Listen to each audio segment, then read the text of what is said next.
issiq yaxshi yillar bo'lyapti. Andijondan yo'lga chiqqanmiz, xabaringlar bor. 5 ta davlatga. Birinchi davlatimiz Rossiya, Moskva edi. Moskvada maza qilib yaxshi ishladik. Tilni bilganim uchun Moskva unaqa qiyin bo'lmadi. Bu yerda tilni u darajada zo'r bilmayman.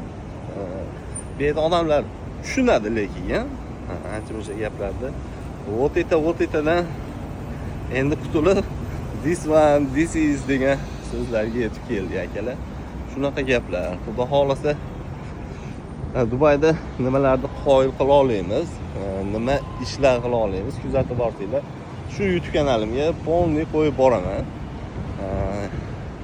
Nima deymiz?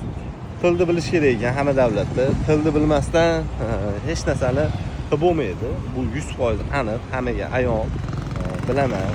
Ko'pchilik biladi buni, lekin shunaqa gaplar akalar. Tilni o'rganish kerak. Har bitta davlatga chiqishdan oldin davlat qonun qoidasini bilish kerak. Havo juda ham issiq. Hozir Sharjadamiz. Bugun iloji boricha ko'chaga chiqib ish istashga harakat qilamiz. Ish istaymiz, xudo xolasa topamiz.